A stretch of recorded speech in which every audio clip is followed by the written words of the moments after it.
안녕하세요. 사연을 부탁해입니다. 오늘의 사연을 소개하겠습니다. 우리 부부는 결혼한 지 3년이 넘었고 현재 아들이 한 명 있습니다. 시부모님은 인자하시고 남편도 워낙 좋은 사람이라 그동안 살면서 힘들었던 기억이 전혀 없었다고 해도 과언이 아닐 정도였어요. 특히나 우리 시부모님께서는 잔소리 한마디도 하지 않는 그런 분들이시거든요. 처음에는 제가 뭘 할 때마다 좋다, 잘했다라는 말을 너무 자주 하셨기에 오히려 오해를 할 정도였는데요. 먼저 결혼한 친구들 이야기를 들어보면 대부분의 시부모님들은 겉과 속이 많이 다르다고 했으니까요. 시부모님께서 하는 말들은 절대 고지고대로 들으면 안 된다는 말까지 했었거든요. 그랬기에 저도 우리 시부모님을 오해하기도 했습니다. 하지만 시부모님은 지금껏 단 한 번도 그러한 행동을 하신 적도 없었고 제가 큰 실수를 해도 그저 웃어주실 뿐이었어요. 그런 시부모님께 반해버린 건 말할 것도 없었고요. 우리 가족은 그렇듯 잘 지내고 있었습니다. 결혼 후 얼마 뒤 우리 아들이 태어나면서 시부모님과 더욱 가까워졌으니까요. 그런데 한 1년 전쯤 서방님이 결혼을 하면서 집안이 시끌시끌해지기 시작했는데요. 순하디 순한 시댁 가족들에 비해 동서의 기가 엄청 셌다고 해야 할까요? 기가 센 것뿐만 아니라 그냥 좀 막무가내였어요. 눈치도 좀 없는 것 같고 제멋대로 행동하기 일쑤였거든요. 결혼 전 동서가 시댁에 인사를 왔을 때부터 뭔가가 심상치가 않았습니다. 저기 어머님, 아버님, 저희 여기서 같이 살면 안 돼요? 여기서? 그건 좀 그렇구나. 네 형님처럼 그냥 가끔 얼굴만 보고 살자꾸나. 저희도 그러고 싶죠. 누가 시부모님이랑 같이 살고 싶겠어요?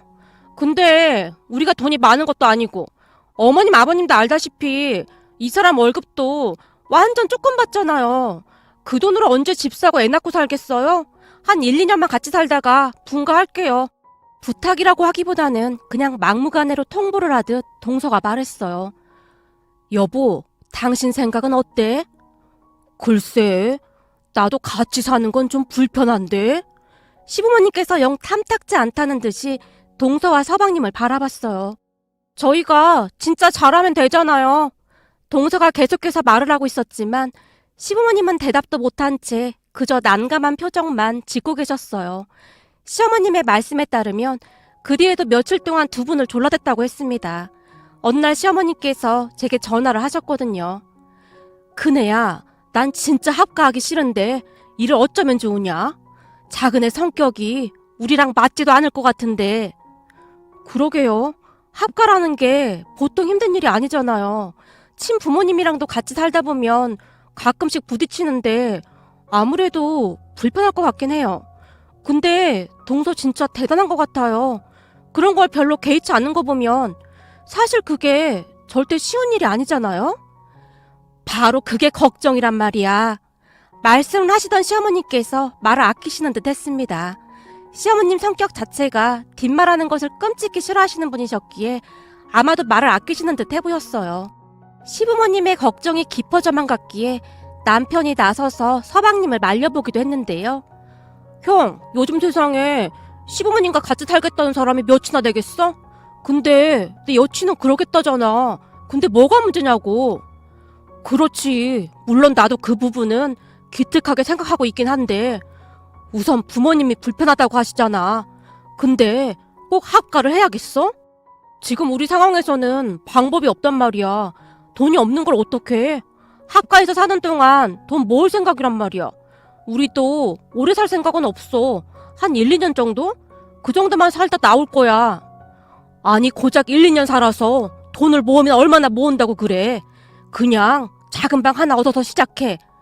걱정 마. 내가 알아서 할게. 남편이 어르고 달랬지만 서방님은 들은 척도 하지 않았어요.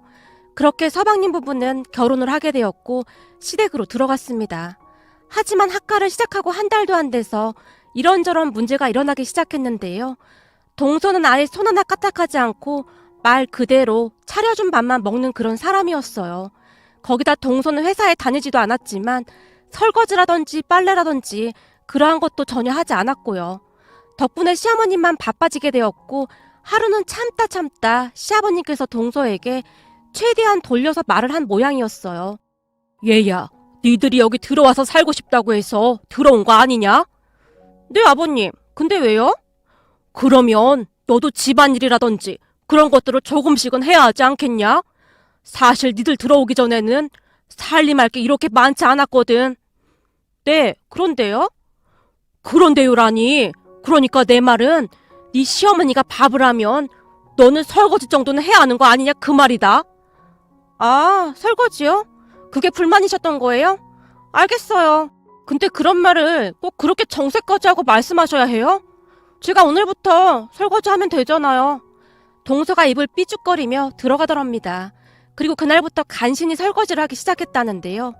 설거지도 어찌나 대충 하던지 결국엔 시어머니께서 다시 해야 할 정도였다고 합니다. 그런데 문제는 며칠 뒤 초인종이 울려서 문을 열었더니 어떤 아저씨가 식기세척기 주문하셨죠? 바로 설치해드리겠습니다. 라면서 집으로 들어오더랍니다. 아니요.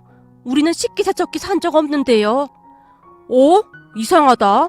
분명히 주소가 여기가 맞는데요. 아저씨가 이상하다는 듯이 다시 주소를 확인하고 있었다는데요. 아저씨, 여기 맞아요. 어머님, 제가 샀어요. 아니, 이런 걸 사려면 미리 귀뜸이라도 해주지 그랬어. 그리고 니들 돈도 없다면서 식기세척기는 무슨 돈으로 샀어?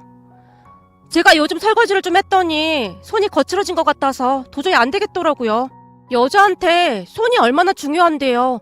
그래서 48개월 할부로 샀어요. 뭐? 48개월 할부? 아니, 자동차를 사는 것도 아니고 무슨 식기세척기를 48개월 할부로 사니? 그럼 어떡해요? 전 진짜 하기 싫은데 아버님이 뭐라고 하셨잖아요. 혹시 어머님이 아버님한테 저 혼내라고 시킨 거 아니에요? 설거지 그게 뭐가 그렇게 어렵다고 이 난리인지 모르겠네요. 아님 어머님이 식기세척기 값 주시던지요. 동서가 시어머님에게 투덜대더랍니다. 그날 시어머님께서 제게 전화를 해서 처음으로 하소연을 하셨어요. 내가 나 부끄러워서 이런 말 절대 안 하려고 했는데 하도 답답해서 도저히 못 참겠구나. 너한테라도 털어놔야 할 것 같구나. 그동안 살면서 시어머님의 목소리가 그렇게 높아진 건 처음인 듯 했습니다. 그러게요, 어머님. 그렇게 힘드셔서 어떡해요? 난 보다 이런 애는 진짜 처음 보는구나. 네 시아버지도 지금 속병이 날 정도야. 시어머님께서 한동안 제게 하소연을 하시다 전화를 끊으셨어요. 그 뒤에도 동서의 개념 없는 행동은 계속되었습니다. 어느 날은 시부모님께서 친구 자녀분 결혼식에 참석하시느라 외출을 한 모양이었는데요. 마침 서방님도 일이 있어서 외출을 했었고요. 저녁 때쯤 집에 들어가셨던 시부모님께서 집안 꼴을 보고는 경악을 금치 못하셨다고 합니다. 세상에나 동서가 말이죠. 친구들을 데리고 와서 집안을 난장판으로 만들어놨더랍니다. 거기다 대낮부터 술에 취해 거실에 대자로 뻗어서 자고 있었다는데요. 집안은 먹고 남은 음식물 쓰레기로 엉망진창이 되어 있었고 말이죠. 시아버님께서 그날 처음으로 서방님에게 전화를 해서 고래고래 소리까지 지르셨답니다. 하지만 동서는 그러한 것에 대해 전혀 미안해하거나 그런 것도 없었습니다. 형님, 뭘 그렇게 화를 내시는지 전 잘 모르겠어요. 대충 아무나 치우면 되는 거 아니에요? 동서가 제게 전화해서 그러한 말까지 했으니까요. 시부모님은 그렇게 점점 지쳐가고 있었습니다. 그러던 어느 날 지방에 계신 할머님, 할아버님을 뵈러 다 같이 내려가기로 했어요. 딱히 무슨 일이 있어서 내려간다기보다는 두어 시간 거리에 살고 계셨기에 나들이를 간다는 마음으로 가족끼리 자주 가곤 했거든요. 내려갈 때마다 텃밭에서 기른 채소와 함께 솥뚜껑에 삼겹살을 구워 먹는 재미도 쏠쏠했으니까요. 할머님, 할아버님도 워낙 좋은 분들이셨기에 딱히 불편할 것도 없었고요. 하지만 우리가 내려간다고 하자마자 동서가 경기를 하며 말했어요. 저는 시골 그런 데서 잠 못 자요. 모기도 많고 벌레도 많고 정말 질색이거든요. 그냥 저는 안 갈게요. 그래? 그럴 수도 있겠구나. 그럼 니들은 그냥 집에 있어라. 우리끼리 다녀올 테니까. 난 가고 싶은데. 할머니가 해주는 음식 진짜 맛있는데. 시골 음식이 다 거기서 거기지. 배달 시켜 먹는 게 훨씬 맛있거든. 서방님이 아쉬운 듯 동서의 눈치를 보며 말했지만 동서가 서방님을 있는 대로 노려봤습니다. 결국 시부모님과 우리 부부만이 할머니, 할아버님 댁으로 출발을 했습니다. 시골집에 도착하자마자 할머니께서 물으셨어요. 아니, 둘째는 안 왔니? 아, 그게 둘째가 몸이 좀 안 좋다고 해서 우리끼리 왔어요. 어디가 얼마나 안 좋길래 많이 안 좋은 거니? 글쎄요. 그냥 좀 몸살 기운이 있나 봐요. 오히려 잘 됐죠 뭐. 시어머님의 입에서 그 말이 툭 하고 튀어나왔어요. 그 순간 할머님께서 양미간을 잔뜩 찌푸리셨지만 애써 아무 내색도 하지 않으신 채 신선한 채소와 여러 나물들로 한 상 가득 밥상을 차려주셨어요. 그렇게 우리 모두 오랜만에 시골 밥상으로 맛있게 식사를 했고 제가 잠시 산책이라도 할 겸 밖으로 나왔는데요. 니들 무슨 일 있는 거지? 할머님, 언제 나오셨어요? 나도 바람 좀 쐴 겸 나왔다. 네 시어머니랑 동서랑 사단이 난 거지? 네? 사단이라니요? 전 잘 모르겠는데요? 전에 내가 넌 거짓말하면 눈빛이 흔들린다고 했잖니? 근데 너 지금 방금 눈빛이 흔들렸다. 것도 아주 많이. 넌 거짓말에 재주가 없어. 그냥 속이 훤히 다 들여다 보인다고 내가 몇 번이나 말해. 전 진짜 잘 몰라요. 제가 울상을 지으며 할머님을 바라봤어요. 그래? 진짜 모른다 이거지? 너 우리 집안에서 누가 제일 어른이냐? 그야 할머님 할아버님이시죠. 그래 맞다. 근데 네가 나한테 거짓말을 하겠다 그 말인 거지? 너 내 말 똑바로 들어. 집안의 최고 어른이 집안일을 몰라서야 되겠니? 그게 어느 집안 법도냐? 그러니까 너 처신 똑바로 해. 할머님, 저한테 왜 이러시는 거예요? 전 진짜 아무것도 몰라요. 어머님이 할머님께 절대 아무 말도 하지 말라고 했단 말이에요. 무슨 사단이 나도 단단히 났구나. 뭔 일이야? 내가 절대 아무한테도 말 안 할 테니 얼른 말해봐라. 결국 할머님의 압박에 제가 입을 열고 말았어요. 인사한다고 여기 내려왔을 때부터 내가 알아봤다. 관상이 영 심상치가 않아 보이더구나. 역시 내 예상이 틀리지가 않았어. 근데도 네 시부모는 그걸 그냥 냅뒀다 그 말이냐? 할머님도 아시다시피 어머님 아버님이 워낙 싫은 소리 하기 싫어하시는 분들이시잖아요. 흉이라도 잡힐까봐 저한테만 살짝 말씀하신 거예요. 근데 어머님께서 진짜 답답하긴 하셨나봐요. 남 헐뜨는 얘기는 절대 안 하시는 분인데 저한테 하소연까지 하시더라고요. 그렇지, 네 시애미는 절대 어디 가서 가족들 흉 잡힐 얘기를 할 사람이 아니지. 할머님의 얼굴이 심상치 않아 보였습니다. 그렇게 다음날이 되었고 집으로 올라가기 위해 준비를 하고 있었는데요. 우리도 따라갈까 한다. 네? 어머님 아버님이요? 서울 생활 답답하시다고 싫어하셨잖아요. 오랜만에 가볼까 해. 맨날 여기서만 지냈더니 답답하기도 하고 가서 좋은 거 구경도 좀 하고 며칠 쉬다 올까 한다. 저기 어머님, 그냥 다음에 오시는 게 좋을 것 같은데요. 둘째네가 같이 살고 있어서 집도 좋고 그래서요. 왜? 넌 우리가 가는 게 싫은 모양이구나. 우리가 자주 갔던 것도 아니고 다른 사람도 아니고 네가 그렇게 말하니 아주 서운하구나. 우린 지금껏 널 친딸처럼 생각하고 있었는데. 어머님 그게 무슨 말씀이세요? 어머님 아버님 모시고 올라가면 저도 심심하지도 않고 좋죠. 근데 지금 상황이 좀 그래서요. 혹시나 불편하시진 않을까 싶어서 그렇죠. 불편하긴 뭐가 불편해. 우리랑 네가 그런 사이는 아니잖니? 여보, 얼른 차에 타자고. 할머님께서 막무가내로 차에 올라타셨어요. 결국 할머님 할아버님까지 같이 올라오게 되었는데요. 올라오는 내내 시어머님의 표정이 많이 어두워 보였어요. 그리고 저는 졸지에 밀고자가 된 채 시어머님 눈치만 보고 있었고요. 그렇게 잠시 뒤 시댁에 도착을 했는데요. 갑작스레 할머님과 할아버님께서 집 안으로 들어서는 걸 본 동서가 많이 놀란 표정이었어요. 아니, 갑자기 왜 오신 거예요? 왜? 넌 우리가 온 게 반갑지 않은 모양이구나. 어른을 봤으면 인사부터 해야지. 그게 아니라 다 같이 지내기에는 집이 좀 좁은 것 같아서요. 집이 좁은 게 누구 때문인데 우리한테 그런 얘기를 하는 거냐? 그럼 넌 지금 집이 좁으니 늙은 우리 보고 나가라 그 말인 거냐? 할머님께서 동서를 잔뜩 노려봤습니다. 사실 할머님이 참 좋은 분인 건 분명했는데요. 그 좋다는 의미가 모든 사람들에게 해당되는 건 아니었습니다.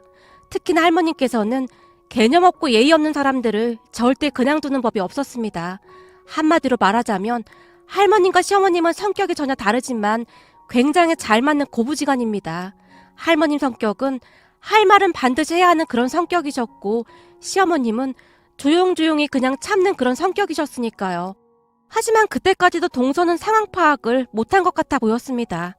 다만 시부모님과 우리 부부만이 앞으로 일어날 일에 대해 잔뜩 긴장을 한 채 얼어붙어 있었고 말이죠. 그렇게 동서를 향한 할머님의 참교육이 시작되었습니다. 우선 할머님께서는 배고프니까 밥 먹자 라며 주방으로 들어가셨는데요. 그런데 문제는 할머님의 말에 기분이 상할 대로 상한 동서가 방으로 쏙 들어가 버렸어요. 넌 왜 방으로 겨 들어가? 나와서 음식하는 거 같이 도와야지. 네? 저요? 전 음식 잘 못하는데요? 그래? 그럼 넌 저녁밥 안 먹겠다 그 말인 거지? 아니 그게 아니라 할머니가 잘 모르시나 본데요. 전 음식 같은 거 잘 못해서 그동안 한 번도 안 했어요. 그죠 어머님? 그러지 말고 둘째 너도 나와서 좀 돕는 게 어떻겠니? 할머님 할아버님도 오셨는데. 시어머니께서 할머님의 눈치를 보며 동서에게 넌지시 말을 했어요. 어머님도 저 요리 못하는 거 잘 아시잖아요. 제가 있어봤자 도움도 안 되는데 그럴 필요가 뭐가 있어요? 아주 잘하는 짓이다. 아주 잘하는 짓이야. 할머님께서 다시 동서를 노려본 채 혀까지 차셨어요. 하지만 그 와중에도 동서는 휴대폰만 바라보고 있을 뿐 사태 파악을 전혀 못하고 있었습니다. 애미 넌 잘 들어라. 앞으로 일하지 않는 사람은 밥도 주지 말거라. 알겠냐? 네, 어머님. 할머니, 전 진짜 못해서 그런 건데 왜 저한테만 그러세요? 어랍쇼. 따박따박 말대꾸는 아주 잘하는구나. 말세다. 아주 말세야. 할머니께서 동서가 있는 방문을 쾅하고 닫으셨어요. 그 바람에 우리 가족 모두 놀란 채 할머님 눈치만 보고 있었습니다. 생각이 없으면 눈치라도 있어야 하는데 정말이지 동서는 아무 생각도 눈치도 없는 그런 사람 같아 보였어요. 그렇게 잠시 후 음식을 해서 다 같이 밥상 앞에 앉았습니다. 그런데 그 와중에 동서가 빼꼼히 문을 열고는 아무렇지도 않게 거실로 나와서는 밥상 앞에 앉으려고 했어요. 네가 감히 앉기를 어딜 앉아? 너 아까 내 말을 뭘로 들은 거야? 네 밥은 없으니까 당장 들어가. 에이, 치사하게 먹는 걸로 너무하는 거 아니에요? 그래 다 치사하기로 유명하니까 넌 밥 먹을 생각 하지도 마. 어머님, 제가 잘 알아듣게 말할 테니 그냥 오늘만 같이 밥 먹게 하시죠. 됐다. 자, 다 같이 밥 먹자. 할머님, 할아버님께서 숟가락을 들고는 식사를 시작하셨어요. 결국 동서는 씩씩거리며 방 안으로 들어가서는 어디론가 전화를 하는 것 같았는데 아무래도 친정엄마에게 전화를 하는 모양이었어요. 식사를 하는 내내 가족들 모두 밥이 입으로 들어가는지 코로 들어가는지 모를 정도였습니다. 잠시 후 할머니께서 우리 부부에게 조용히 말씀하셨어요. 니들 오늘 여기서 자고 가라. 그럴 수 있지? 오늘 우리 여자들끼리 거실에서 수다 좀 떨자꾸나. 네 할머니, 그럼 제가 이부자리 펼게요. 그렇게 거실에 이불을 편 채 할머님, 어머님 그리고 저까지 시간 가는 줄 모르고 이야기를 하다가 잠이 들었습니다. 그리고 다음날 아침 식사 준비를 하기 위해 시부모님부터 우리 부부까지 바쁘게 움직이고 있었는데요. 시간이 한참 지났음에도 동서가 일어나지 않았어요. 쟤는 회사도 안 다닌다며 항상 저렇게 처자는 거냐? 둘째가 아침잠이 좀 많아서요. 시어머니께서 다시 눈치를 보며 어렵게 말씀하셨는데요. 마치 폭풍 전야처럼 할머님의 표정이 심상치가 않아 보였습니다. 하지만 점심때가 다 돼가도록 동서는 일어날 기미조차 보이지 않았는데요. 잠시 후 할머니께서 주방으로 가시더니 바가지에 물을 한가득 담으셨어요. 예, 냉동실에 얼음 있냐? 얼음이요? 한번 찾아볼게요. 근데 얼음은 왜 찾으시는 거예요? 제가 아무 생각 없이 냉동실 문을 열고 얼음을 꺼내서 할머님께 드렸어요. 제게 얼음을 받아든 할머님께서 바가지에 얼음을 쏟아부으시더니 손가락으로 몇 번 휘저으셨어요. 할머님, 물 드실 거면 냉장고에서 꺼내드릴까요? 이건 수돗물인데요. 됐다. 수돗물이 아주 제격이지. 할머님께서 얼음이 가득 든 바가지를 들고는 동서가 자고 있는 방으로 성큼성큼 걸어가셨어요. 그런 할머님을 무슨 영문인지 모르겠다는 표정으로 가족 모두 바라만 보고 있었는데요. 할머님께서 동서 방에 들어가자마자 얼음물을 자고 있던 동서 얼굴에 확 부어버리셨어요. 얘따 냉수 먹고 속 차려라. 아! 뭐야! 동서의 비명소리가 집안에 가득 울려 퍼졌습니다. 너무나 순식간에 일어난 일이었기에 가족들 모두 입만 딱 벌리고 있을 뿐이었어요. 도대체 나한테 왜 이러는 거예요? 내가 뭘 잘못했다고? 그래도 잘못한 거 없으니까 당장 분가해라. 우리가 오늘부터 여기서 살 거거든. 지금 당장 짐 싸서 나가! 할머니께서 다시 소리치셨어요. 그런 할머님의 말씀에 동서가 발악을 해대더니 어디론가 전화를 걸었습니다. 엄마, 나 도저히 못 살겠어. 지금 나한테 얼음물까지 뿌렸단 말이야. 이 집 할머니 미쳤나봐. 나 자고 있는데 내 얼굴에 얼음물을 끼얹었다니까. 나 지금 집으로 갈 거야. 나보고 나가래. 그래, 맞다니까? 진짜라고. 동서가 엉엉엉 소리내어 울면서 대충 옷을 챙겨 입더니 급히 밖으로 나갔어요. 서방님의 그 뒤를 따라 나갔고요. 이 망할 놈의 인간들, 다시는 들어오지 마. 할머님께서 집안이 떠내려가라 다시 소리를 지르셨어요. 그 모습에 가족들 모두 발만 동동 구르고 있었는데요. 어머님, 어떡해요? 저번에 보니까 안 사둔 어른도 만만치 않아 보이던데. 혹시 무슨 일 일어나는 건 아니겠죠? 내가 살다 저런 며느리들이 있다는 얘기만 들어봤지 내 며느리가 저럴 줄 어떻게 알았겠냐? 진짜 바늘방석이 따로 없네요. 안 사둔 어른이 가만 안 있을 것 같은데. 이제 나도 모르겠다. 이미 일이 벌어진 걸 어쩌겠냐. 네 말대로 가만히 있지는 않을 것 같긴 한데 우리 어머님도 만만치는 않으셔서 찾아와도 좋은 꼴 못 볼 텐데. 시어머니께서 그저 남일 말하듯 말씀하셨어요. 아마도 그동안 이래저래 쌓인 게 많으셨기에 그냥 자포자기하신 것처럼 보였습니다. 그런 우리를 보던 할머니께서 조용히 말씀하셨어요. 그러게 내가 처음부터 뭐라고 했냐? 절대 집으로 들이지 말라고 했잖니. 넌 참 속도 좋다. 그동안 젖꼬라지를 어떻게 보고 참았어? 그러게요, 어머님. 다 제 잘못입니다. 잘 타일러서 가르치려고 했는데 아범이랑 제 힘으로는 어떻게 안 되더라고요. 동서가 나간 뒤 집안 분위기가 찬물을 끼얹은 듯 조용하기만 했지만 다들 티를 내지 않기 위해 노력하고 있었습니다. 그리고 몇 시간이 지났을까요? 아니나 다를까 우당탕탕 하는 소리와 함께 현관문이 열리면서 사돈! 너무하는 거 아닙니까? 사돈어른 그리고 동서와 서방님이 거실로 들어왔는데 맨 뒤에 한 사람이 더 들어오는 게 보였어요.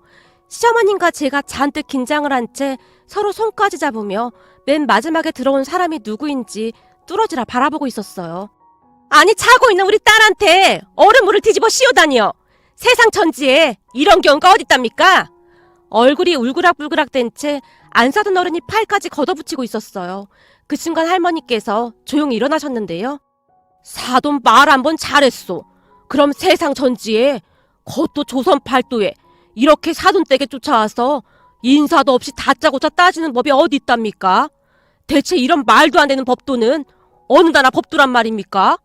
그럼 할머니가 내 딸한테 얼음물을 뒤집어 씌웠다는데 가만히 있을 친정엄마도 있나요? 사돈, 말 조심해야겠습니다. 할머니가 아니라 제가 사돈 아닙니까? 아니, 그건 지금 내가 화가 나서 그런 거잖아요. 말할 때마다 그렇게 말꼬리를 물고 늘어지면 어떻게 합니까? 엄마가 말 좀 해봐. 안 사돈 어른이 뒤를 돌아보며 외쳤어요. 사돈, 내가 외할머니 되는 사람입니다. 근데 대체 이게 무슨 일입니까? 우리 손녀딸이 얼음물을 뒤집어 썼다고 울고불고 지금 난리도 아닙니다. 아직 철이 없어서 무슨 실수를 했나 본데 그렇다고 얼음물까지 뒤집어 씌우는 건 아니지 않습니까? 그래도 우리가 어른인데 그러기 전에 잘 가르쳐야 하지 않을까 합니다만. 예, 사돈께서 말씀을 꺼내셨으니 제가 한번 되물어 보겠습니다. 제 얘기 듣고 사돈이라면 어떻게 하실지 한번 말씀해 보시죠. 우선 둘째 손주 며느리가 굳이 합가를 하자고 해서 들어온 건 알고 계신 거죠? 그럼요. 형편이 안 좋아서 합가한다는 소린 들었습니다. 맞습니다. 그런데 집에서 살림만 하면서 손 하나 까딱도 안 하고 지 시어머니를 무슨 종처럼 부려먹는 며느리를 그냥 두고 봐야 한다 그 말입니까? 거기다 지 손으로 세탁기 한 번을 안 돌리고 음식 만들어 놓으면 앉아서 밥이나 먹고 설거지도 안 하는 며느리를 그냥 두고만 봐야 한다 그 말이시냐고요. 세상에나 시할머니 시할아버지가 올라왔는데도 점심때가 다 되도록 잠이나 자고 있는 며느리를 사돈은 어떻게 생각하십니까? 왜 얼음물을 끼얹었냐고요? 제가 처음부터 그랬겠습니까? 좋게 말했습니다. 근데 안 듣는 걸 어쩌란 말입니까? 그러니까 분가하라고 해도 안 하고는 왜 우리 아들 며느리 스트레스로 위장약까지 먹게 하느냐 말입니다. 사돈이 우리 입장이라면 어떻게 하시겠어요? 할머님께서 단숨에 쏟아내셨어요. 그런데 할머님의 말을 듣던 동서의 외할머님, 그러니까 사돈 어르신이 동서와 안사돈 어른을 노려봤는데요. 이런 미친 것들이 있나? 니들이 지금 제정신이야? 여기 오기 전에 니들이 나한테 했던 얘기랑 다르잖아. 사돈 양반이 하는 말이 다 사실이야? 사실이냐고? 이게 무슨 집안 망신이야? 아주 잘하는 짓이다. 엄마, 지금 뭐 하는 거야? 저 집안 사람들한테 화를 내야지. 왜 우리한테 화를 내는 거야? 엄마 손녀딸이 자다가 얼음물을 뒤집어 썼다니까? 얼음물만 뒤집어 쓴 걸 다행으로 생각해, 이거사. 나 같았으면 깃방망이까지 날렸어. 아유, 망신도 이런 망신살이 없다. 아니, 어떻게 시할머님 할아버님까지 계신데 한나절을 처자고 있어. 그것도 직장도 안 다니는 전업주부가. 한심한 것들 당장 사과드려. 그리고 넌 원룸을 구하든지 지하세방을 구하든지 당장 분가해. 사돈 어르신이 집안인 떠내려가라 동서와 안사돈 어른에게 소리치셨어요. 결국 두 모녀가 쭈뼛쭈뼛 우리 가족 모두에게 사과를 했습니다. 그나마 사돈이랑은 말이 통해서 다행입니다. 그런데 우리 가족은 둘째 손주 며느리 다시 보기 힘들 것 같습니다. 지금껏 해도 해도 너무했습니다. 아이고 사돈, 우리가 잘못했습니다. 이게 다 제가 부덕해서 생긴 일입니다. 부디 한 번만 용서 좀 해주십시오.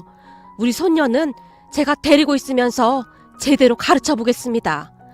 제가 입이 10개라도 드릴 말씀이 없습니다. 부디 한 번만 용서해 주세요. 동서 외할머님의 말씀은 진심이신 듯해 보였어요. 순간 눈에 눈물까지 고여 있었으니까요. 그 뒤 서방님과 동서는 짐까지 싸서 외할머님께 끌려나갔고 한동안 시댁 근처에 얼씬도 하지 않았어요.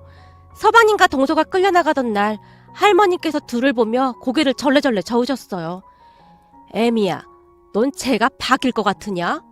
아직 잘 몰라서 그러니 사돈 어르신이 잘 가르치면 바뀌지 않을까요? 아니다. 절대 바뀔 애가 아니야. 옛말에 절대 사람 고쳐 쓰는 게 아니라고 하잖니? 그 말이 왜 있는 줄 아냐? 이 천성이라는 건 잘 바뀌지 않기 때문에 그런 거야. 아마도 둘째 며느리는 안 바뀔 거다. 그러게요. 어머님 말씀처럼 천성이 그렇게 쉽게 바뀌는 건 아니죠. 그래서 말인데 둘째 천성이 바뀌길 기다리는 것보다 네가 배우는 게 더 나을 것 같다. 제가요? 저보고 뭘 배우란 말씀이세요? 너는 너무 순에 빠져서 문제야. 오늘부터 내가 하는 걸 잘 따라서 하면서 연습하란 말이야. 할머님께서 작정이라도 하신 듯 시어머님 옆에 딱 붙어 앉으셨어요. 그리고 할머니께서 시어머님에게 심각한 표정으로 말씀하셨어요. 자, 듣고 내 말투를 따라해봐라. 아니, 아주 똑같이 흉내를 내야 한다. 어머님 말투를요? 그게 무슨 말씀이세요? 애미 너 이대로 넋 놓고 있다가 나중에 또 당할까봐 그렇지. 그것들이 며칠 있다가 분명히 다시 겨들어올 게야. 이참에 그것들을 그냥 내쫓아버려야 한다 그 말이다. 예? 어머님, 제가 그런 걸 어떻게 해요? 그것도 해본 사람이나 하는 거지. 저 싫은 소리 못하는 거 잘 아시잖아요. 그니까 내가 가르쳐준다 하잖니. 지금부터 잘 듣고 따라해봐. 그렇게 할머님과 시어머님의 이상한 교육이 시작되었습니다. 그런 두 분의 모습에 어찌나 웃음이 나오던지 가족 모두 새어나오는 웃음을 참느라 눈물이 날 지경이었어요. 잘 듣고 따라해봐. 야, 이 망할 놈의 인간들아! 아유, 그 어려운 걸 제가 어떻게 해요? 이게 처음에만 어렵지 몇 번 하다 보면 입에 착착 달라붙는다. 자, 얼른 따라해봐라. 야, 이 망할 놈의 인간들아! 아유, 이 망할 놈의 인간들아! 아니지, 아니야. 야를 살짝 끌어주고 망자에다 힘을 팍 줘야 한다 이 말이야. 자, 봐라. 야, 이 빵할 놈의 인간들아! 야, 이 빵할 놈의 인간들아! 입만 그렇게 하면 하나도 안 무섭지.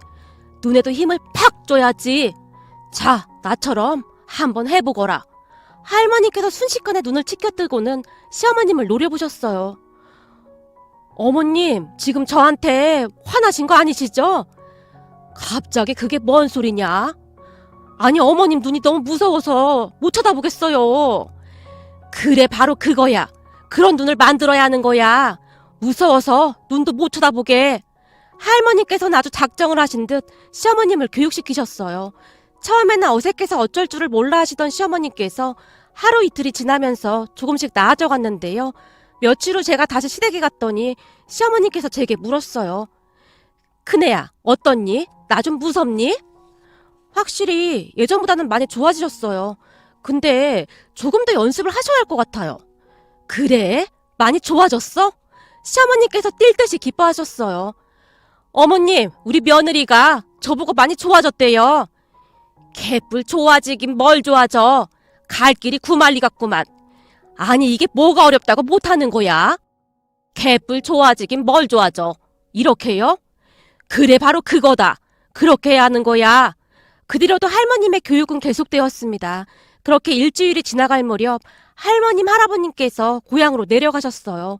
그리고 그 소식을 들은 서방님과 동서가 민기적거리며 시댁으로 다시 들어왔고 말이죠. 니들이 여기가 어디라고 겨들어오긴. 당장 꺼져. 서방님과 동서를 보자마자 시어머님께서 소리치셨어요. 엄마? 우리 엄마 맞는 거야? 엄마 말투가 왜 그래? 어디서 은근슬쩍 넘어가려고 술을 쓰고 자빠졌어. 우린 니들이랑 같이 살 생각 없으니까 당장 꺼져. 엄마, 우리 처갓집에서 할머님한테 엄청 혼나고 있단 말이야. 더 이상 못 있겠어. 우리를 달달 볶는단 말이야. 웃기는 소리하고 자빠졌네. 우리도 니들 못 받아주니까 당장 꺼져. 어머님, 저 정말 정신 차렸어요. 앞으로는 잘할게요. 이 빵할 놈의 인간들이 사람 말을 아주 우습게 하네. 네가 정신을 차렸던 말던 우린 관심도 없으니까 썩 꺼져 이것들아. 여보, 주방에 가서 얼음물 좀 가져와봐. 이것들이 여기가 어디라고 발을 들이밀어. 얼음물? 알았어. 내가 금방 가져오겠소. 엄마, 알았다고. 나가면 될 거 아냐. 서방님과 동서가 잠시 어리둥절한 표정으로 넋이 나가 있다가는 꽁지 빠지게 주랑랑을 쳤어요. 그 모습을 보던 시어머니께서 우리 부부에게 물었어요. 어떻니? 나 잘한 거 같니? 어머님, 아까 썩 꺼져라 이것들아. 여기서 좀 어색하긴 했는데 나머진 아주 훌륭했어요. 그래? 근데 이게 통하긴 통하네. 저것들 도망치는 것 좀 봐라. 제가 가만히 지켜보니 아버님도 연습 좀 하셔야겠어요. 좀 전에 아버님이 많이 어색하셨어요. 할머님께서 네 시아버지는 그냥 포기하셨잖니. 그래도 그 정도면 선방한 거다. 난 절대 안 된다니까. 영 체질에 안 맞아. 근데 당신은 진짜 많이 늘었구려. 당연하지. 내가 얼마나 연습했는데. 꿈에서도 연습했다니까. 근데 이건 어떻게 해야 하는 거지? 시어머님께서 고개를 갸우뚱거리시더니 급히 할머님께 전화를 걸었어요. 어머님, 주댕이가 나을까요? 조댕이가 나을까요? 가만 보자. 내가 가만히 생각해보니 조댕이가 낫겠구나. 어머님, 이 말투는 어때요? 어른이 말씀하시는데 싸가지 없이 말대꾸야. 그래, 잘했다. 근데 방금 네가 어른이라고 했잖니? 그건 어른이라고 말하는 게 낫겠구나. 아, 어른이? 조댕이가? 아유, 역시 우리 어머님이 최고십니다. 우리 어머님 안 계셨으면 저 어쩔 뻔했을까 몰라요. 참, 그리고 어머님 말씀대로 그 인간들이 다시 기어들어왔지 뭐예요? 거봐라, 내가 뭐래디. 내가 다시 겨들어올 거라겠잖니. 그래서 어떻게 했어? 아주 벌벌 떨게 조져버리지 그랬어. 예? 조져버려요? 그것도 괜찮네요. 하나 더 배웠네요. 아무튼 그 자리에서 그 인간들을 내쫓아버렸어요. 잘했다. 아주 잘했어. 할머님과 시어머님께서 한동안 통화를 하셨어요. 그 뒤 서방님 부부는 시댁에 발걸음조차 하지 못했는데요. 연락이 올 때마다 시어머니께서 눈에 불까지 켠 채 마구마구 쏘아붙였거든요. 얼마 전엔 안 사던 어른이 시어머님에게 서방님과 동서를 데리고 가라고 부탁까지 하셨다고 하는데요. 시어머니께서는 눈 하나 깜빡하지 않고 있답니다. 결국 서방님과 동서는 작은 원룸에 월세로 들어가서 살고 있습니다. 처음에는 하루가 멀다 하고 시어머님께 울면서 전화를 했는데요. 어머님, 제가 진짜 잘할게요. 우리 다시 집에 들어가면 안 될까요? 여기 워낙 싼 원룸이라 바퀴벌레도 막 나오고 너무 힘들어요. 제가 다 잘못했어요. 제발 용서해주세요. 아침부터 재수 없게 울면서 전화질이야, 전화질이. 전화 끊어. 시어머니께서 작정을 한 듯 받아주지 않았어요. 그 뒤 남편에게 들어보니 동서도 여기저기 아르바이트를 다니고 있다고 하네요. 아무래도 둘이 살아보니 돈도 많이 들어가고 이래저래 힘들 수밖에 없었겠죠. 그렇게 가만히 보고 있으니 시부모님께서 서방님과 동서를 쫓아내길 잘하셨다는 생각마저 들었어요. 맨날 한나절 내내 잠만 자던 동서가 그 바퀴벌레 나오는 집에서 탈출하려고 열심히 일도 하고 바쁘게 지내고 있으니까요. 이번 기회에 동서랑 서방님이 정신 차리고 정말 열심히 살았으면 좋겠습니다. 오늘의 사연은 여기까지였습니다. 즐겁게 보셨다면 구독, 좋아요 부탁드립니다. 고맙습니다.